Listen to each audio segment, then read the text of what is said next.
தமிழ்நாட்டின் பல்வேறு பகுதிகளிலும் பெய்த மழை காரணமாக திருப்பரப்பு அருவி, குற்றால அருவி, குரங்கருவி உள்ளிட்ட நீர்நிலைகளில் சுற்றுலாப் பயணிகள் குளிக்க தடை விதிக்கப்பட்டுள்ளது. இந்நிலையில் நீலகிரி, கோவை மாவட்ட மலைப்பகுதிகளில் இன்று மிக கனமழை பெய்யும் என்று வானிலை ஆய்வு மையம் கணித்துள்ளது. நீலகிரி மாவட்டத்தில் நேற்று முன்தினம் இரவு முதல் நேற்று வரை கனமழை கொட்டியது. கூடலூரில் இருவயல் கிராமத்தில் உள்ள குடியிருப்புகளை மழைநீர் சூழ்ந்தது. ஒரு சில வீடுகளுக்குள் மழைநீர் புகுந்ததால் கிராம மக்கள் பெரும் அவதிக்கு ஆளாகினர். அவலாஞ்சி, அப்பர் பவானி பகுதிகளில் 10 மணி நேரத்தில் 12 சென்டிமீட்டர் மழை பதிவானதாக வானிலை ஆய்வு மையம் தெரிவித்துள்ளது. நீலகிரி மாவட்டத்தில் தொடர்ந்து பெய்த கனமழையால் மாயாற்றில் வெள்ளப்பெருக்கு ஏற்பட்டு பவானிசாகர் அணைக்கான நீர்வரத்து வினாடிக்கு 6872 கன அடியில் இருந்து 20,481 கன அடியாக அதிகரித்துள்ளது.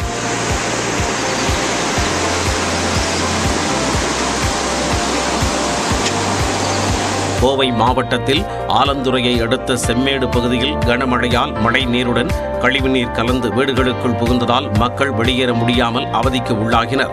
தருமபுரி மாவட்டத்தில் தருமபுரி நகர், பெண்ணாகரம், ஒகேனக்கல் உள்ளிட்ட பகுதிகளில் மிதமான மழை பெய்தது. கொடைக்கானல் மற்றும் அதன் சுற்றுவட்டார பகுதிகளில் 3 மணி நேரத்திற்கு மேலாக மழை பெய்தது. மழையையும் பொருட்படுத்தாது நட்சத்திர ஏரி பகுதியில் சுற்றுலா பயணிகள் படகு சவாரி செய்து உற்சாகமடைந்தனர். நெல்லை மாவட்டம் மேற்கு தொடர்ச்சி மலைப்பகுதிகளில் பெய்த மழையால் ஆறுகளில் காட்டாற்று வெள்ளம் ஏற்பட்டது. களக்காடு, முண்டந்துறை புலிகள் காப்பகம் உள்ளிட்ட பகுதிகளில் பெய்த மழையால் ஏற்பட்ட காட்டாற்று வெள்ளத்தில் தவறி விழுந்த யானைக்குட்டி உயிரிழந்தது.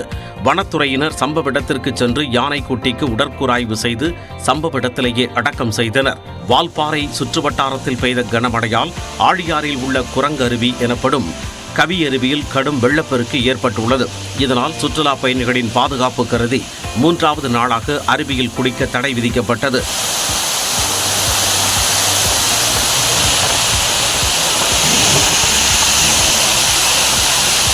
கன்னியாகுமரி மாவட்டத்தில் தொடர்ந்து கனமழை பெய்து வருவதால் பேச்சிப்பாறை, பெருஞ்சாணி, சிற்றார் அணைகள் முழு கொள்ளளவை எட்டின. முதற்கட்டமாக பேச்சிப்பாறை அணையில் இருந்து வினாடிக்கு 500 கன அடி நீர் வெளியேற்றப்படுவதால் கோதை ஆற்றில் வெள்ளப்பெருக்கு ஏற்பட்டுள்ளது. இதன் தொடர்ச்சியாக திருப்பரப்பு அருவியிலும் நீர் ஆர்ப்பரித்து கொட்டுவதால் சுற்றுலா பயணிகள் குளிக்க தடை விதிக்கப்பட்டுள்ளது.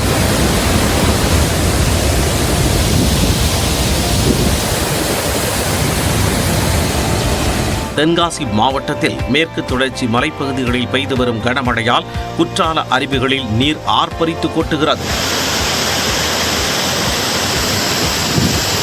மெயின் அருவி, பழைய குற்றாலம், 5 அருவியில் நீர் அதிகமாக விழும் நிலையில் கடும் வெள்ளப்பெருக்கு ஏற்பட்டுள்ளது. இதனால் பாதுகாப்பு கருதி சுற்றுலா பயணிகள் குளிக்க தடை விதிக்கப்பட்டுள்ளது. வெள்ளப்பெருக்கு காரணமாக கோவை குற்றாலம் அருவியிலும் மறு அறிவிப்பு வரும் வரை சுற்றுலா பயணிகள் குளிக்க தடை விதிக்கப்பட்டுள்ளது.